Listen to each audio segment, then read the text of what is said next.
Friday afternoon to you, 4 o'clock time for Sports4CLE. Thanks for joining us. Hope your weekend is off to a great start.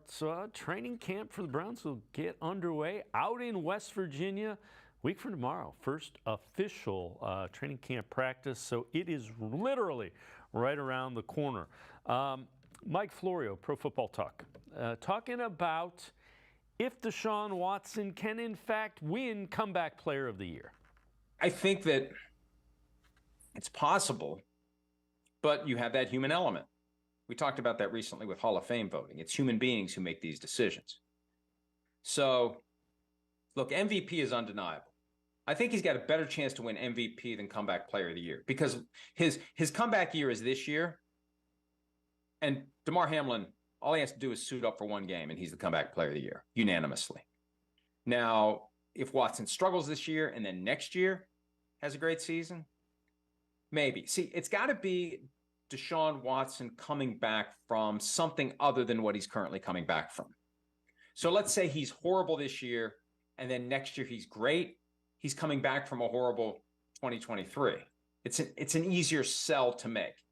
But if he comes out this year and plays really well, what's he coming back from? He's coming back from a self-inflicted absence due to allegedly aberrant behavior off the field. It's hard to reward him for that. And again, Damar Hamlin's already got it locked up, so it's not going to be an issue. So could Watson win it at some point down the road? Yes, once he gets far enough removed from the perception that he's coming back from the off-field situation that he created for himself. MVP is undeniable. If he's the best player, he's the best player. If he's got the best numbers, he's got the best numbers. If the Browns are the number one seed in the AFC, I mean, that's how it usually goes. With that, let's welcome in G. Bush, 92.3 The Fan, as well as the Ultimate Cleveland Sports Show. G, we've talked about this. He could play out of his mind, and I don't think he's going to win the MVP next year as well. You and I have talked about this before. Stop playing. These guys are really good. If he's the best player, it's undeniable. Sure. I mean, actually, I'll go a step further. Ben Roethlisberger, after his allegations, did he ever win an MVP? I don't think Big Ben has ever won an MVP. So the thought process is somehow that they'd let him come back. I mean, take a look at the guys that they still have not let come back. Colin Kaepernick, bye. The Barry Bonds, not so fast, my friend. Pete Rose, we're not gonna let you in, buddy. Like writers and guys in the media have let's be honest, they have a slant to things. They have a way of looking at things. Some people wanted to put an extra speed besides Tom Brady after Deflategate. Like, the thought process that, if you do something bad, we bring it back. There was a couple of guys that I could remember who got in trouble, came back, and actually came back and were able to make a substantial living. One of those guys is Michael Vick. Now, Michael Vick went to federal penitentiary, and to be truthful, he went for, dog fighting, which, the animal lovers and pet lovers around the world were like flabbergasted. That's one of the biggest, groups of PETA and those individuals. That's a hard thing to come back from, but he was able to come back and get a $100 million contract. I think Andy Reid helped a lot with that. I think he really turned himself around, and he just basically made a complete 180.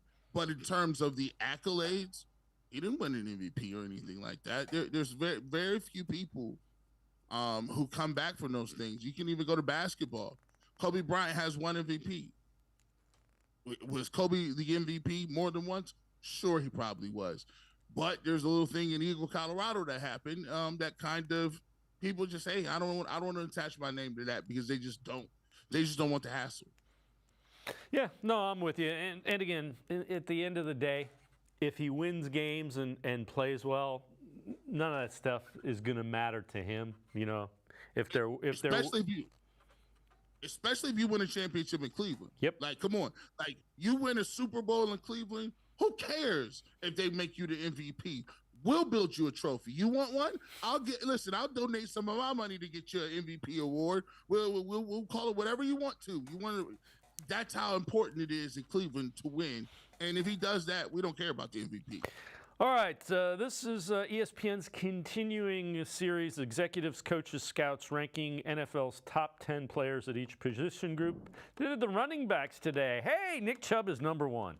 Nick Chubb 1, Christian McCaffrey 2, Josh Jacobs number 3. AFC Executive. Always loved his game. He can carry the load, strong, has vision, great feet. Not outstanding in the passing game, but can do it. Just a damn good player. Not a make you miss guy, but has power and instincts. I think it's deserved without question. I think he's better in the passing game than he's given credit for, because you had Kareem Hunt who did that for a number of years. And by the way, he is a make you miss guy. A couple years ago, he was number 1 in PFF for making the elusiveness, making the first guy miss. He ranks in broke tackles. He ranks high, top 5 in that. He ranks high in yards per carry. He can catch the ball out of the backfield. He's done it. He's shown that. One of the bigger plays was the screen game. Kevin Stefanski, in his first year, was devastating with the screen game. Nick Chubb quite a bit of those. And when it comes to speed, he had one of the fastest runs when it comes to tracking your speed miles per hour. Against Cincinnati, he was the fastest guy in the league when it came to that. So Nick Chubb is deceptively good at everything. Sometimes we just have to take, because somebody's so good, we just have to talk about something that he has to work on. So we just, overblow some of his traits that might not be as good as the other ones, but they still are very serviceable, and most of them are elite. Nick Chubb is a guy, I think, that for some reason people are thinking is going to be phased out of this offense. It's not going to be a big part of it. I still contend to this day, and a great quarterback will get you. Great quarterback will get you the lead. A great running back will put people away, and especially in the playoffs, when that game shrinks, and when teams and points are at a premium and bad weather. All those teams that go say it's a passing league, all those teams that, if Bengals want to get rid of Joe Mixon because of money, if the Bills don't want to have a running game and they want Josh Allen to run around and Lamar Jackson to run around, I'll take Nick Chubb in the snow running up and down with in front of the offensive lineman other than the quarterback. So to me, I still believe, because we haven't been in the playoffs, we underestimate the value, but you will truly see the value in a running back like Nick Chubb when you go in a deep playoff run, and hopefully that's what we're going to get in 2023. All right, so I've said before, few more years, 3, maybe 4 more years like he's done, Nick Chubb's a Hall of Famer. And take a look at this. This is tweeted out by Josh Norris. Chubb has now averaged 5 yards a carry in all of his 5 seasons. He is the only NFL player to do so. 5 yards a carry with 100 or more carries in their first 5 seasons. That is on track to be a Hall of Famer. When you've done something nobody else has done, you're on track to be a Hall of Famer. He's just got to stay healthy and play 3-4 more years. And let me give you this. If you're going to use character against people in the Hall of Fame, why are you not adding character to put him in the Hall of Fame? Even if he don't have the number of yards that you per se might want, right? I can look up and down and say, you said that Terrell Owens was not a first ballot Hall of Famer when arguably he's the second greatest receiver, only to Jerry Rice. And some people believe Jerry Rice is the best football player ever to put pads on any position. So if you can say Terrell Owens is not going in first ballot because you said, I didn't like his attitude, he kind of was doing sit-ups in his front yard, and we're just not going to put him in first ballot. He'll get in, though.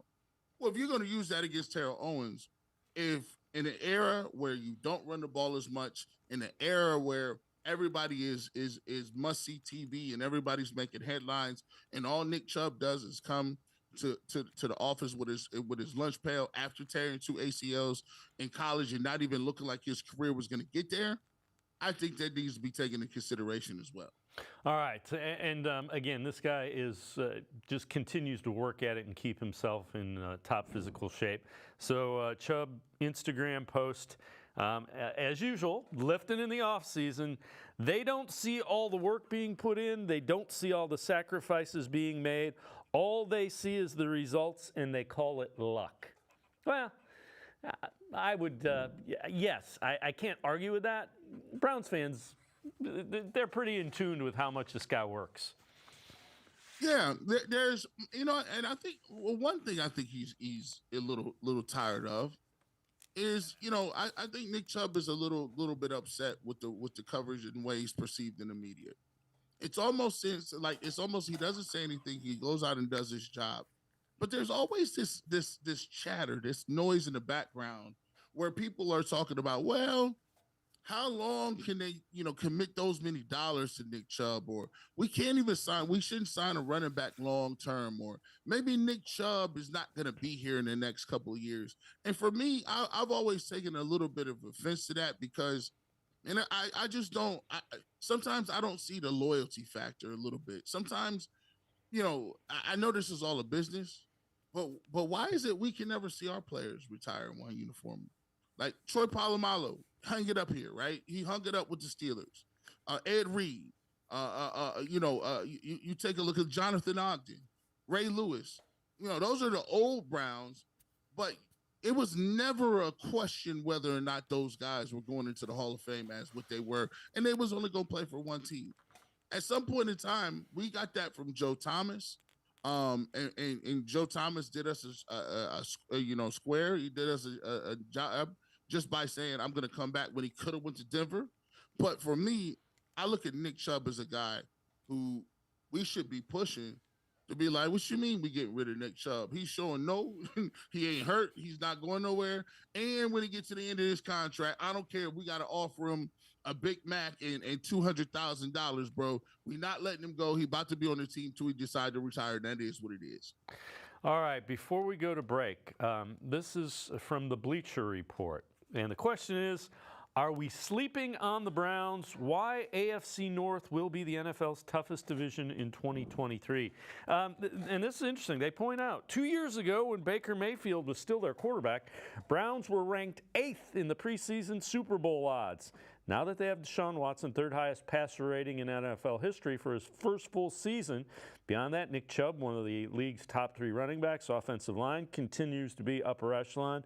A defense that features Myles Garrett and Zadarius Smith to the fray. Why are they considered so far back in the pack is the question. I think it's a valid question. And again, I think we've touched on it a little bit. I think nationally people are uncomfortable talking about Deshaun Watson. And they don't want him to succeed. And you know what? I think that's going to motivate him even more. Yeah, we need to just come to the conclusion. I mean, they've really, and this is my thing. I always tell Browns fans, let's not look for confirmation bias from the major networks in the major places. Like, they're not coming down here to look for you. They're not like, they don't really want to be in Cleveland. They don't really want to come down here to do these games. You think they would rather be where? They'd rather be in Dallas. They'd rather be in New York. They'd rather be in L.A. All those other cities have appeal so they can go down there and have a really nice seminar and hang out and poolside and then go to the game, cover the game. They're never going to be the darlings of the Cleveland Browns. So we should stop looking for their approval because they're not going to give it to you. The reason they don't like the Browns, they don't like them for a couple reasons. They don't like that Jimmy has them. So a lot of people don't like Jimmy Haslam as an owner in terms of what he does. There's a lot of people that don't like Deshaun Watson. They don't like his contract that he got for how many million it was. And on top of that, they really do not really kind of respect the Browns for what they've done because they haven't done a lot.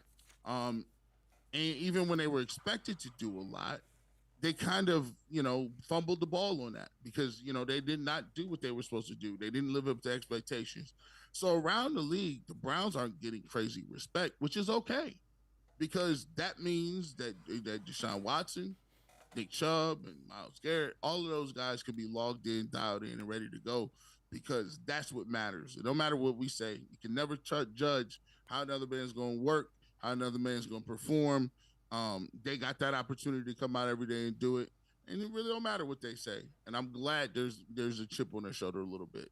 G. Bush and I are going to step aside, take a quick timeout. Other side of the break, we'll hear somebody from NFL Network thinks Browns could be a surprise team in the league. Sports for CLE. We'll be right back. Stay with us. Come back to go forward. Back to learning new things. Back to pursuing your dreams.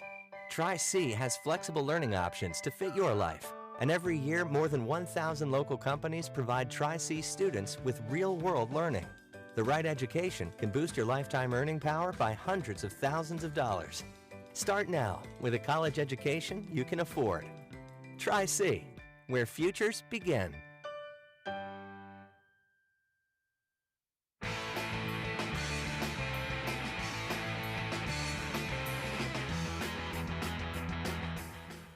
We continue talking Browns with G. Bush from 92.3 The Fan, as well as the Ultimate Cleveland Sports Show. Cameron Wolfe, NFL Network, Good Morning Football, talking about a team he thinks could be the surprise team in the NFL. It's got to start with the quarterback, Deshaun Watson. He needs to be the superstar quarterback they traded for him to be. And you could just remind people of what they paid him after they made that trade. You got a situation where you're paying a quarterback like Deshaun Watson the most guaranteed money that any player has ever received, and you need that type of value. And we need to see the version of Deshaun where he was in Houston, where he's putting up crazy numbers, third in completion percentage, first in passing yards, first in yards per attempt. He was one of the best 3 to 5 quarterbacks in football. And last year, whether it was the rust, whether it was suspension, we didn't get that version of him early. And we know the Browns have Nick Chubb. We know they have a solid defense, particularly on the passing side of the ball. They need that quarterback to step up. And Sarah, you're the resident soccer expert here on the stage. I look at the AFC North as the group of death. World Cup time, we always talk about the group of death, where there's 4 teams, and you're like, somebody's going to go home sorry. Maybe 2 teams going home sorry. How can the Browns be the surprise team? They got to make sure that Deshaun is better than one of those other quarterbacks in the group of death teams, the Bengals, the Ravens, the Steelers. It's a tough challenge. Can you be better than Joe Burrow? Can you be better than Lamar Jackson? The Browns need it out of Deshaun. And G. Bush, I continue to push back on that. If he is a top 3, top 5 quarterback, they're Super Bowl contenders. If he is an above average, if he is a good NFL quarterback, they're a playoff team. They just are. Yeah, it's, you know, I once again, I've never seen 6 games, and let's be clear, a lot of what we talked about the last segment plays into their evaluations moving forward. I've never seen a guy play 6 games, and those 6 games have been so inflated to a point that those 6 games almost dwarf any of the stuff that he's ever put in the work he's put in, the stats, the numbers, all those 6 games, the emphasis that they had put on him have almost trumped his whole career. And if you're Deshaun Watson, you're thinking, I have over 115 touchdown passes and only 40 some odd interceptions. I'm breaking records for completion percentage. I've always been accurate. And you're telling me, I'm turning on the TV every single day, and you're telling me that I can't get back to the point I was at before. Not only you're not saying that, but you're saying that for us to even be contenders, I got to play like a Super Bowl MVP in a regular season. It's crazy. It's just not. It's not factual. And there's a lot of guys who get way like. If I'm gonna sit here and I'm gonna say for a whole year the reason we gave Baker a rebuttal was because he was hurt. I heard people jumping off the mountaintop saying he was hurt though. He was hurt though. He was hurt though. All right, cool. I heard a mountain of excuses when Odell was here. It's the receivers. The receivers not doing a good job. They cut it out short. You know, it is what it is. Then the year before that was the coach. Freddie Kitchens was one of the worst coaches of all time. Not saying he's not, but that Freddie Kitchens, and back before that was Hugh Jackson. Hugh Jackson was like, well, we're not going to pay you. And they're going to start Tyrod Taylor. Congratulations, we'll be in the second team quarterback. You know, kudos to you. Now, we gave Baker 4 years to figure it out. We gave Deshaun Watson 6 games with no recognition with his receivers, couldn't step in a foot in the facility to look at a playbook, couldn't go to his coach and be like, on this X-Jet 65 laser, what am I supposed to do? Where do you want to go to the progression from? You want to look backside immediately because front side is 3-3 or 3x3. All these little different nuances that quarterbacks do. Controlling the line of scrimmage, calling the audibles, making sure that you hit the right guy on it, and you're seeing the same coverage as your receiver, as you're seeing, and throw into a spot. All those things take time, not to mention the fact that he sat out after last year, the whole year before that. And they're just now being like, oh, well, maybe if he, defense plays good. No, y'all going to figure out next year. And I told people, just don't be on my timeline because I'm going to be extra petty. I'm gonna be reminding a lot of people. I'm with you. And the other thing is, first year in a new system, and he couldn't. Everybody else had played 11 weeks, and he couldn't play for 11. So, yeah, I'm with you. I agree wholeheartedly. So this is from BrownsWire.com, AFC North rankings record predictions, and this one's pretty reasonable. So they say the Bengals 12-5. I get it. Joe Burrow, Jamar Chase, T. Higgins, they're a good team. They go with the Browns 11-6, and I think that's fair. I think 11-6 is fair. They say the Ravens 10-7, Steelers 8-9. Just like with Lamar Jackson, supporting cast in Cleveland this year is by far the best Deshaun Watson has ever seen in a full offseason. Revamped offensive scheme tailored to his strengths. An offense that can score on anybody. And I think another part of this narrative has been about Kevin Stefanski and how he's coached offensively. And again, I wasn't crazy with some of the in-game decisions that Coach Stefanski made last year, but he got a lot out of Jacoby Brissett. Jacoby Brissett played pretty good. He got a lot out of Baker Mayfield when he was healthy too. Let's see what he does with a guy that is actually a really good quarterback in Deshaun Watson. Yeah, I mean, didn't Jacoby Brissett go to the Pro Bowl last year? Right. You think you ever say that? Like, it's gonna come down to Stefanski. And I was thinking about this on the way, for home from work, and I said, if Stefanski really dedicates himself to saying we are going to be exotic in our looks, we're gonna make sure we get in the right positions to be exotic in order to maximize whether we're going to go downfield or what we're doing to try to attract, attack these teams vertically. If he could come up with a creative way, enough way to incorporate those throws where you do not have to come out in 5 wide and run stick combinations. If you could come out and legitimately say, I'm calling natural runs for Deshaun, so you don't know if he's getting it. Play action, I still got Chubb in the running game. I don't need it. When you talk about the rest of the guys on the outside and receivers, and Amari Cooper and Elijah Moore, are you able to run some gadget stuff where you can get Elijah Moore open early, where you can get, a good one, a shot play downfield? All of these different things are things that I think sometimes, because we have not seen it, it's hard for us to give Kevin Stefanski those levels of props because we haven't seen that. We haven't seen him be able to incorporate an offense like that. So, I agree with it.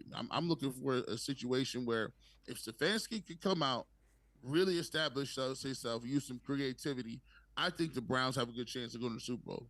Yeah, and again, I agree with you. The reason I think he will give Deshaun Watson the freedom that he needs. He wasn't crazy. I mean, you can say whatever you want about Baker Mayfield. He wasn't crazy about it. I think he felt like he had to call around parts of Baker Mayfield's game. He certainly had to do that with Jacoby Brissett. Why do I think he's going to give Deshaun Watson the keys to the offense? What did he do to the defense? He gave Joe Woods the keys to the defense, and he crashed it. I mean, he drove it right into the wall. I think, the thing I like about Stefanski, he said, listen, what we're going to do, Deshaun, we're going to draw some plays up. You tell me what concepts we want to run.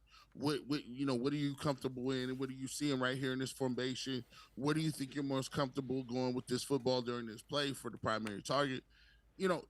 They're doing all of those different things and kind of coupling and kind of partnershiping and building this thing along with AVP. So my thing is, hopefully they've been spending enough time with each other behind the scenes so they can develop a chemistry in terms of play calling rhythm. Like, I would like to see coaches, because a lot of games in the front part of the year, there's all these things that happen.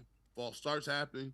Defensive coordinators not putting the defense in place, moving substitutions back and forth, all those things. But the more proficient you get at, the more you're able to work on those things. Pretty soon, those things go away. Yeah, I'm with you. All right, this is from Pro Football Focus. NFL's best edge rushers by situation. So best overall pass rush grade. Myles Garrett is 93.5, so a full point ahead of Micah Parsons, Nick Bosa third. Third and fourth downs. Myles Garrett, number 1, 92.4. Full point ahead of Trey Hendrickson and Micah Parsons.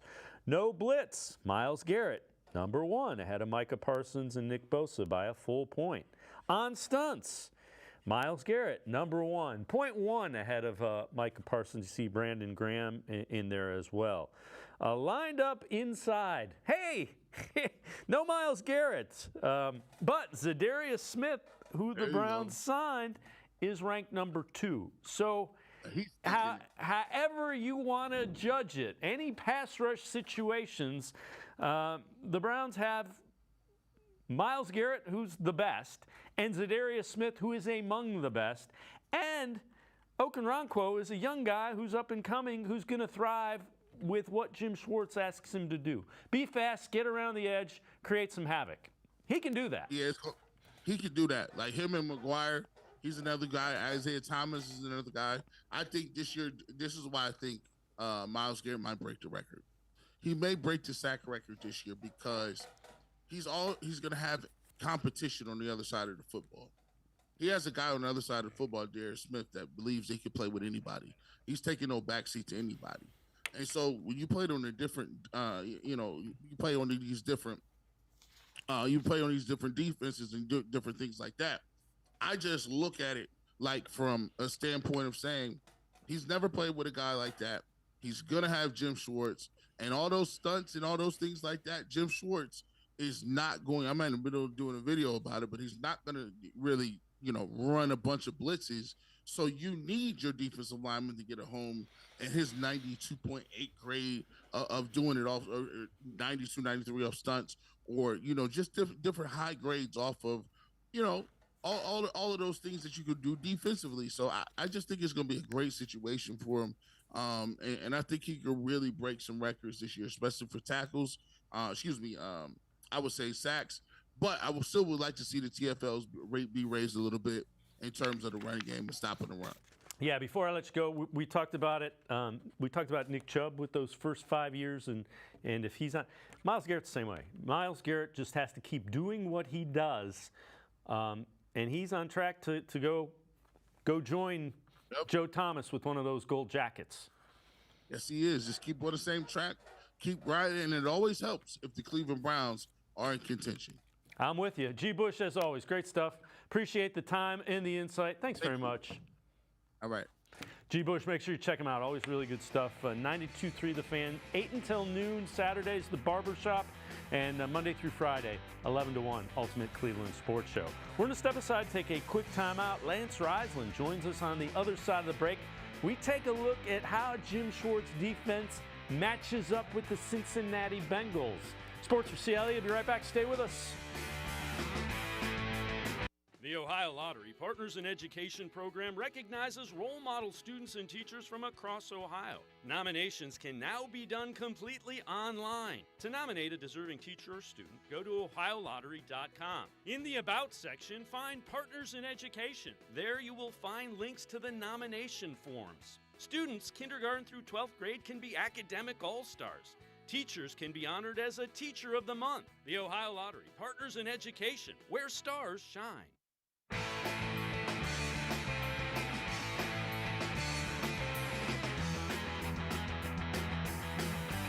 We continue talking Browns on Sports4CLE. The last couple of weeks, we have looked at what the Browns defense under Jim Schwartz might look like. Time to take a look at how this defense would match up against some of the AFC North opponents. Whenever we take a look at film video breakdown, we welcome in Lance Reisland from the Plain Dealer, cleveland.com. Lance, We begin with the Bengals. That's the Week 1 matchup. Obviously, the favorites to win the AFC North. When you look at the Bengals and how this defense kind of matches up, what do you see? Well, I really like the matchup. They've had some success over the last couple of years because of the matchup, the personnel. And with Schwartz, you're going to get more scheme that's going to fit the personnel. So you're going to get more man coverage. They've improved that pass rush up front. They've improved the run defense. They've improved what they struggle with. But personnel-wise, they match up very well with the Bengals in that 3-receiver set. I think the Bengals might even go to a 4-receiver set. They recently signed Herb Smith. They got Jones. They got some guys they got in the draft that I think they might go to more 10 personnel or 4 wide receivers. But I really think that the personnel matches up really, really well with what Cincinnati tries to do offensively. All right, first clip we're going to take a look at. Anytime you talk about the Bengals, you talk about Joe Burrow, and you talk about Ja'Marr Chase. What do you see here?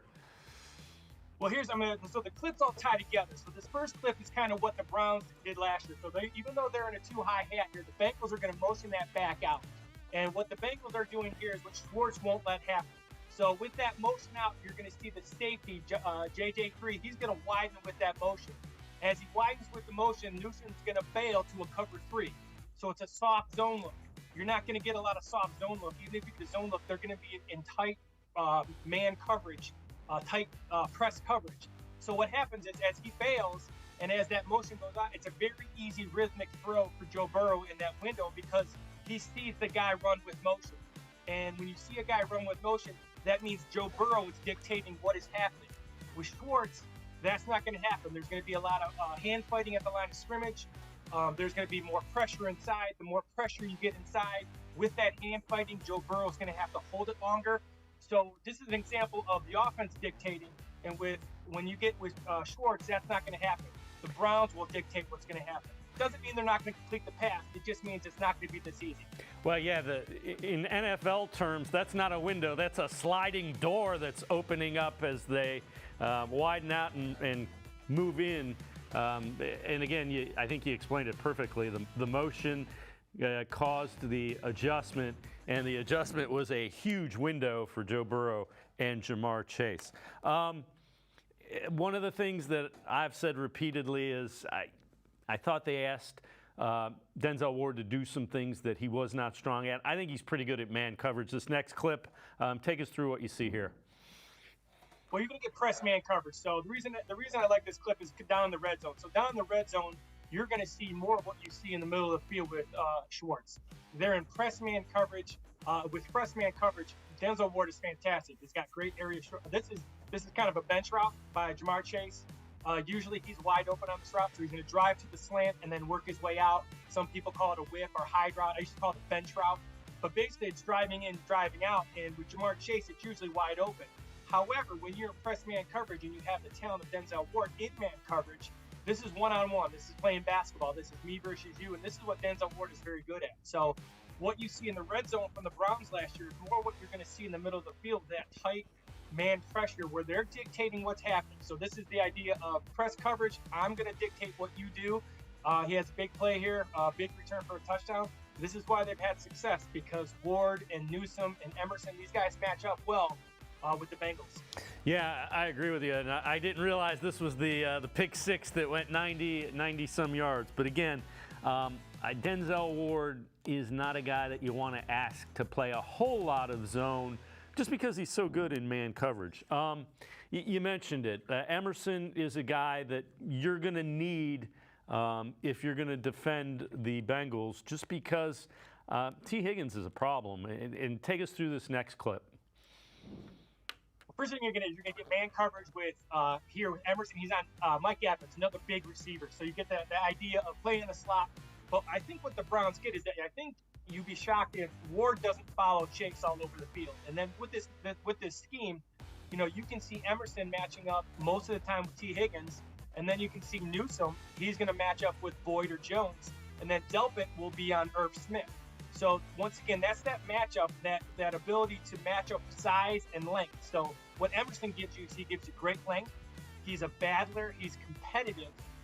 T. Higgins usually wins with length. Now the Browns have somebody who can match up with them, and he'll be in man coverage. He did an incredible job against Mike Evans last year against the Buccaneers. The similar kind of receiver Mike Evans is, the same as T. Higgins. That long guy gets open in the slot, gets open outside.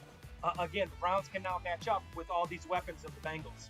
Yeah, and again, that's Tom Brady as the quarterback, so it's not like the quarterback play was significantly less than he will see with Joe Burrow.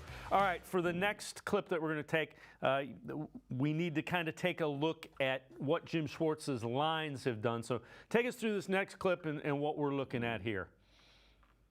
So you're going to see down here at the bottom, if you look at the bottom of the screen, second guy in, he's going to run right over top of the right guard for a sack on Joe Burrow. And what's going to happen here is that the Browns now, they match the defensive backs with the defensive line more than just Myles Garrett. So what's going to happen is that the Bengals have added Orlando Brown to the left tackle.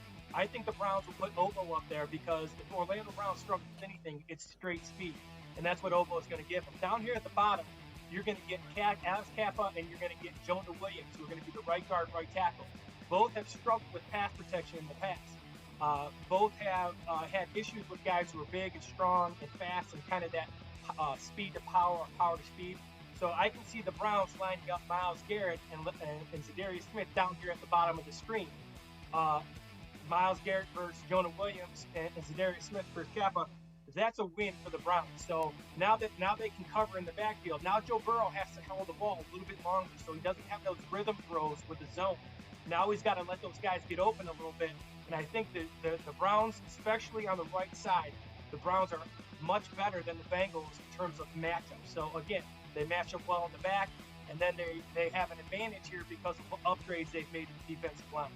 Yeah, you can see the guard never got his feet under and just got run over. You do not see that type of sack very often in the NFL. All right, another one going back to the line, and that's been a huge upgrade for the Browns. Take us through what we see here.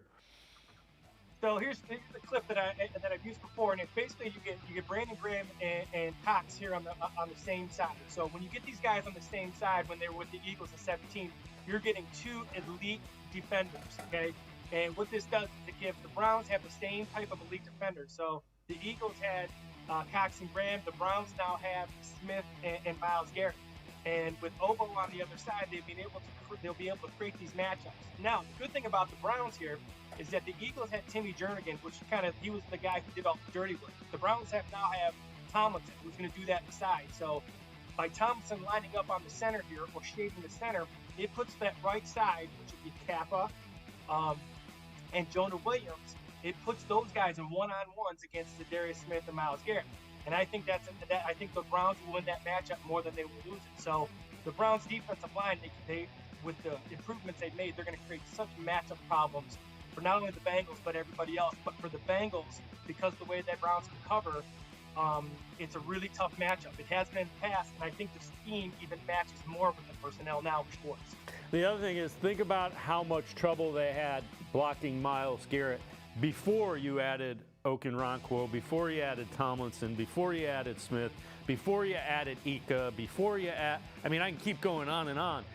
This Browns defensive line, rather, was a problem for the Bengals offensive line last year and the year before that, and it is significantly better now, and they've got it's going to have a completely different mindset.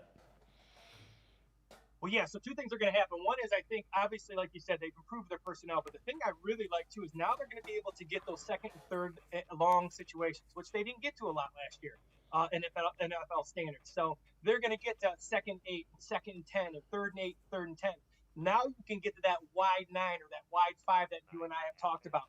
So not only can they stop the run with Tomlinson and these guys, but now they're going to make teams one-dimensional. And I think that when the Browns can make teams one-dimensional, they're going to be pretty good because their upgrades inside, Smith and with Myles Garrett, and like you said, with Obo and all these guys are all really good against the run, but they're all elite pass rushers. And if they can get to 2nd, 3rd long, now they're playing to their strengths. So the Browns up front now match the secondary. Now the secondary gets to play man coverage. It's kind of a match made in heaven if they can go out in the field and do it.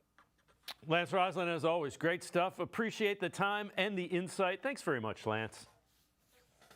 As always, thanks for having me. Lance Reisland, always really good film breakdown, video analysis. Make sure you check him out, cleveland.com, as well as The Plain Dealer. We're going to step aside, take a quick time out. Randy Gurzi on the other side of the break. Stay with us on Sports for CLE. Come back to go forward. Back to learning new things. Back to pursuing your dreams. Tri-C has flexible learning options to fit your life. And every year, more than 1,000 local companies provide Tri-C students with real-world learning. The right education can boost your lifetime earning power by hundreds of thousands of dollars. Start now with a college education you can afford. Tri-C, where futures begin.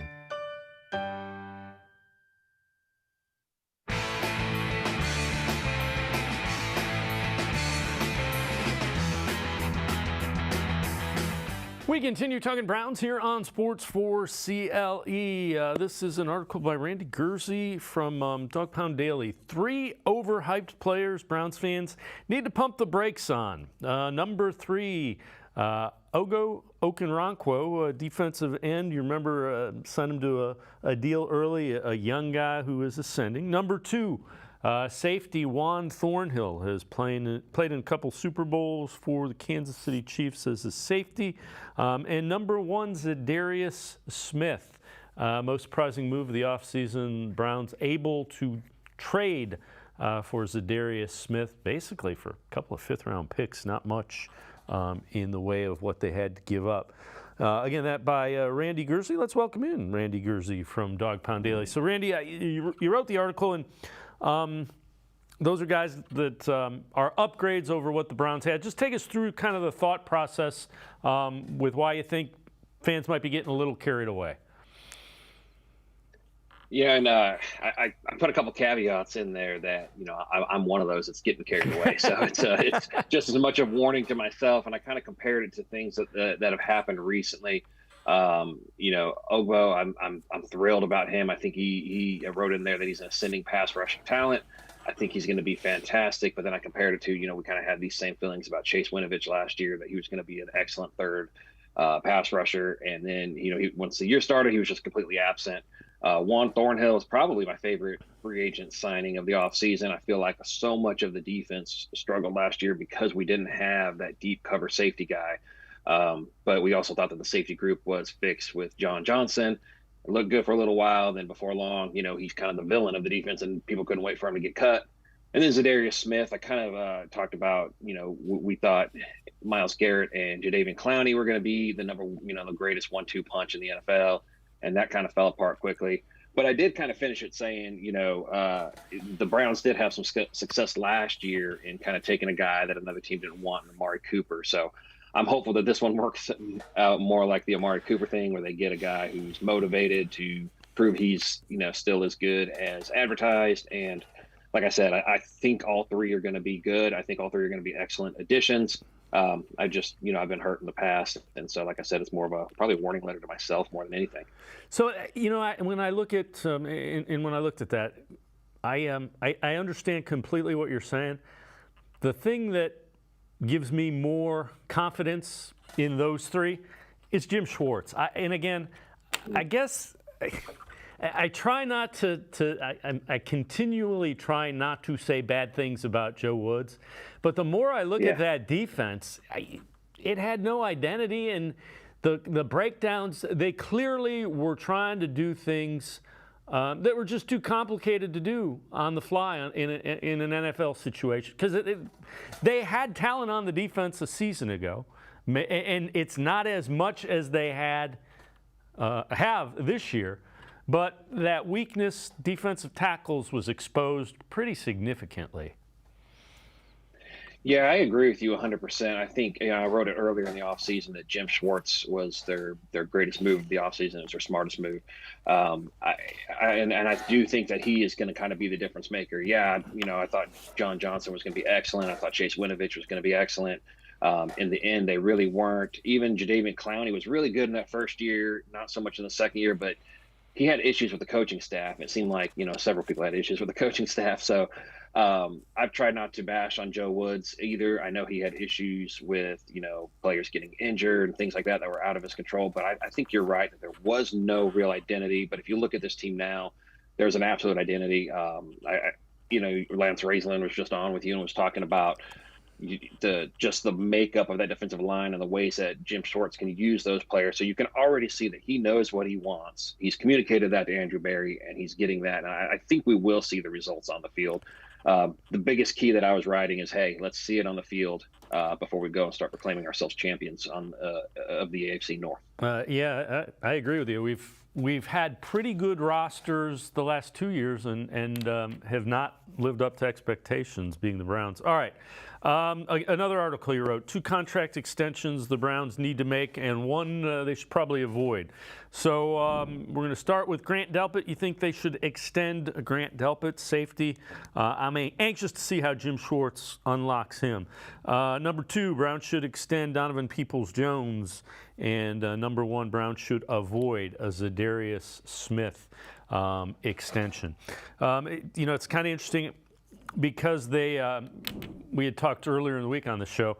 They have the most money committed to the salary cap next year. They're over the cap by a lot next year. So and you can extend and push things down, and you don't have to do it. But I'm guessing with Delpit and Donovan Peoples-Jones, they want to see what this season looks like before they decide, okay, do we go ahead and extend? Those are guys they've drafted and developed, and we're starting to see, Andrew Berry values draft and develop guys, because you're going to have to eventually do that to not have to go out and sign 6 free agents that are plugging holes. Yeah, and the reason I picked Delpit and Donovan Peoples-Jones is, kind of twofold. Both have shown that they have the ability to get the job done, but we also are expecting both of them to do even better this year. I think Donovan Peoples-Jones is going to have much more favorable matchups now that Elijah Moore is there. We already saw last year him and Deshaun Watson were kind of on the same page. He had his highest receiving yardage total in just a second game last year with Watson. So I think that this is more of a, hey, let's. I think kind of looking down the road, I think Amari Cooper may not be here for the long haul. I would love for him to be one of my favorite receivers in the entire NFL. But when he starts hitting that $24 million cap hit range, they might have to consider life after him. So that's where I'm kind of thinking, hey, if you extend Donovan Peoples-Jones now, you kind of give yourself a little leeway there in case you have to make that move. And I truly believe that Grant Delpit is going to shine in this defense where he's not being asked to go and play that deep cover role, but to be able to attack the football. So I think the biggest thing was, hey, these guys are young, they're ascending, we've seen them do it, but at the same side, the flip side is if they break out and play the way that we're expecting them to play, it's going to be nearly impossible to keep them because they're going to outplay any contract that the Browns can afford. Yeah, and we know we have a pretty good idea. Andrew Berry is very much a guy in free agency. We've seen he has a price that he has in mind and a range, and I would imagine it's going to be the same way as you look at your own players that you're looking to extend. There's a price range in which you say, yeah, this is a good deal, and then there's a price range where you go, yeah, that's really going to hurt us. And you're absolutely right. Delpit and Peoples-Jones could play themselves into big-time contracts in the free agent market.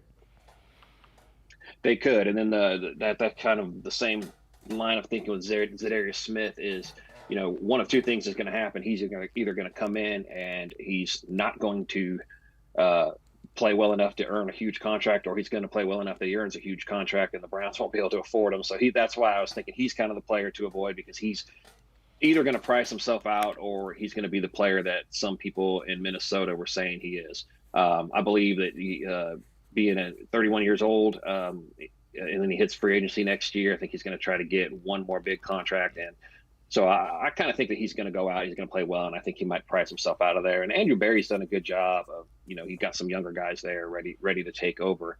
But yeah, I think they like these guys.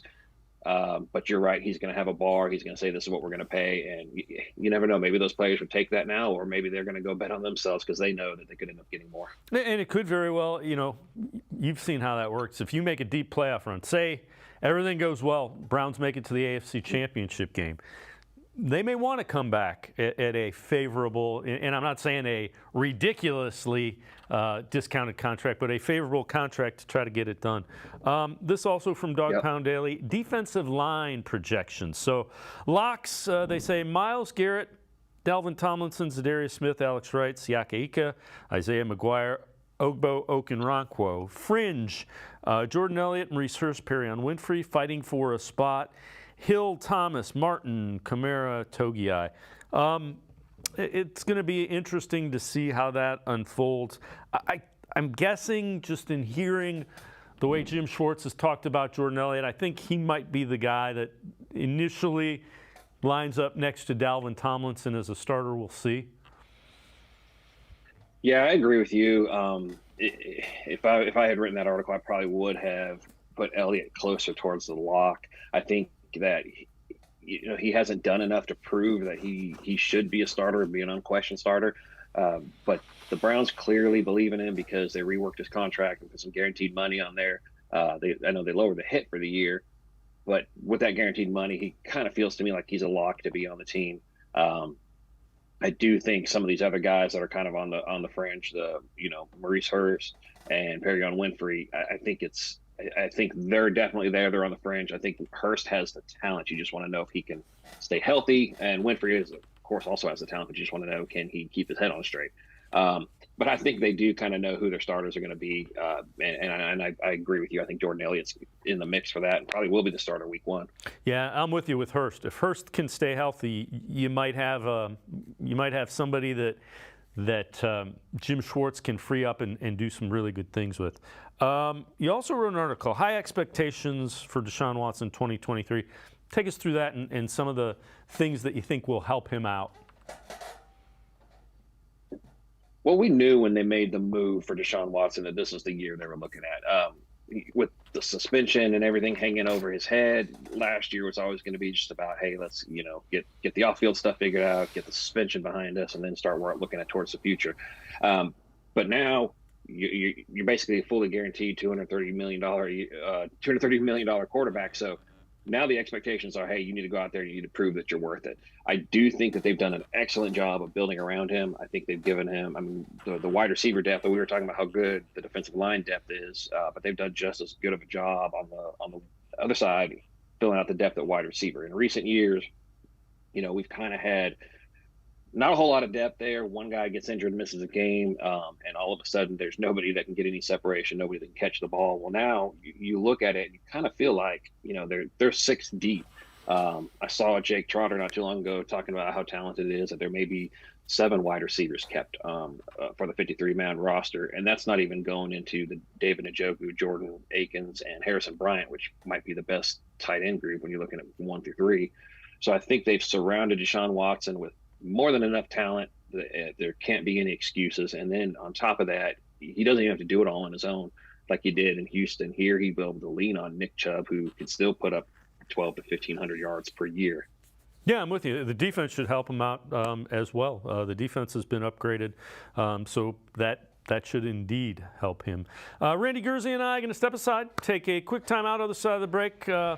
Randy's written an article kind of looking at the 53-man roster. We'll dive into that. Sports4CLE, we'll be right back. Stay with us. The Ohio Lottery Partners in Education program recognizes role model students and teachers from across Ohio. Nominations can now be done completely online. To nominate a deserving teacher or student, go to ohiolottery.com. In the About section, find Partners in Education. There you will find links to the nomination forms. Students, kindergarten through 12th grade, can be academic all-stars. Teachers can be honored as a Teacher of the Month. The Ohio Lottery Partners in Education, where stars shine.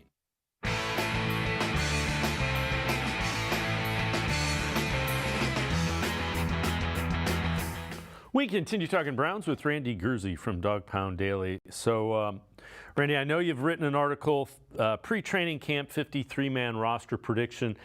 Take us through some of the final decisions that you think had to be made and who comes away with those spots on the 53.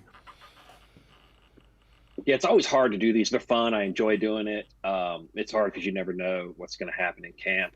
Somebody always ends up unfortunately getting injured, and that'll switch things up. But I think the first sign, we've talked in the past about the Browns having good rosters in previous years, but I think the sign of just how good the roster really is right now is if you try to go through and cut it down to 53 players, it's really, really hard because you have to cut out some good players. And so when I went through and I did it, obviously, the quarterbacks worked kind of easy. Running backs weren't too hard. Picked a Metric Felton going third. It's I think kind of come down to him between him and Hassan Hall. Wide receivers, like I mentioned, I feel like 6 of them are locks. But looking on the offensive and defensive lines, that's where I really seen the most change. Obviously, defensive tackle is going to be really hard. A guy like Tristan Hill, it's going to be hard for him to make the cut. He's a former second-round pick who hadn't really lived up to expectation, but he's a very talented defensive tackle. He's actually capable of playing the 1 or the 3 tech, but he's probably better as a 3 tech, more disruptive. But as long as Maurice Hurst is healthy, I think he gets in over him. But that's a good player. That's probably going to be on the outside looking in. And then the offensive line, it was the same thing. Coming into the season last year, Nick Harris was slated to be the starting center. Obviously, he goes down. Ethan Pochik comes in, takes over, one of the top centers in the NFL. So he takes that spot. Well, in this 53-man roster prediction, I don't have Harris making the team simply because he's primarily only a center. Then they drafted Luke Whippler, who can play mostly a center, but he can play guard, so he gives you a little more depth on the bench. So I think it's the depth there is fantastic. Linebacker was another one where we're not really sure if you're going to go 5 or 6 deep. Sione Takitaki is probably going to start on the physically unable to perform list. So still went 6 there. But I think that there's going to be some tough cuts, especially when Takitaki comes back. You might have to cut a guy like Tony Fields, who's really a talented player, or even a Matthew Adams, who's a special teams ace. So I think they've done an excellent job just building that depth, and it's going to be tough to cut it down.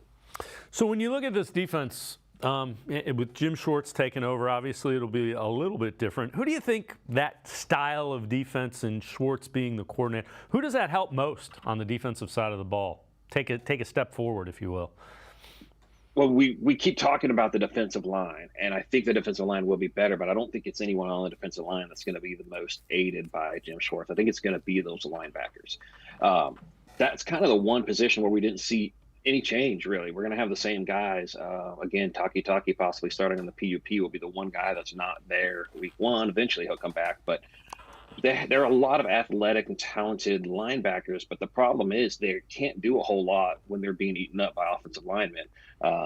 Defensive tackles are being blown 7 yards off the line of scrimmage, so the linebackers weren't able to get in there and attack. But I think with them taking up the blockers, having a Tomlinson and Ika, even just the attention that Zadarius Smith's going to command, you're going to see Jeremiah Owusu-Koramoah having more free reign to use his speed, use his athleticism, and not get eaten up by those blockers. Same for somebody like a Jacob Phillips or an Anthony Walker. I think it's going to benefit them more than anybody else. And I know you've written an article about this. Curious is your thoughts. What do you think happens, say things do not go well at the beginning of the 2023 season? So the Browns get off to a slow start. What do you think happens? I think they stay the course. I think that it's, the thing that kind of entertains me is that everyone will acknowledge that it's a really tough gauntlet to start the season. The Browns play in the absolute toughest division in the AFC. Maybe the NFC East is the only division in the entire NFL that's any tougher. But it's an incredibly tough division, and they're going to play every team in it in the first 4 weeks. So if they come out of there even 1-3, 2-2, something like that, we should know that that's probably not an indictment of the team. You've got new defensive starters, a new defensive coordinator. You're going up against some of the toughest teams in the NFL. So I think that they've been very patient. They were patient last year, kind of going through the ups and downs while waiting to get Deshaun Watson healthy. So I think the last thing they're going to do is blow it up or panic after 4 weeks. I think they'll see what's going on there. They'll stay the course, and I think if people can talk about head coach job security and this and that, I don't think there's going to be any decisions made during the season. Now, You go through the year and win 4 games, then I think it'll be completely different. But I think they're going to be patient. I think they're going to continue to try to let this thing work itself out. Yeah, I would tend to agree with you. The other thing that I would say is it might be a little bit of an advantage in those first 4 games that you have a new offensive system and a new defensive core. I mean, it's a balance. There is an advantage because nobody knows what this offense is going to look like, and nobody is exactly sure how Jim Schwartz's system will play with these players that he has. Yeah, and I think that getting a game in week 1 like they have against Cincinnati, that's fantastic. That's what you want. You want to go out there and take on the division champ right away. And you're absolutely right. You can look at it as I don't want to say hindrance, that's not the right word, but you look at it as they might have to go through some growing pains. But at the same time, the Bengals have no idea what this defense is going to look like. They also don't know what Deshaun Watson is going to look like, now that he's, 100% focused again. They don't know what Elijah Moore is going to bring to this offense. So, they could kind of have that element of surprise. And so, in the long run, I think it's going to be good to get that kind of gauntlet out of the way early. I saw some people early on say that the Browns were kind of hosed with the schedule. Personally, I like it, and I think it could end up working to their benefit. Randy Gurzi, Dog Pound Daily, as always, great stuff. Appreciate the time and the insight. Thanks very much, Randy. Yeah, thanks for having me. Randy Gurzi, make sure you check him out. Always interesting stuff on Dog Pound Daily. It's going to do it for this edition of Sports for CLE. We'll see you back here Monday at 4 o'clock. Have a great weekend, everybody. See you Monday at 4 on Sports for CLE.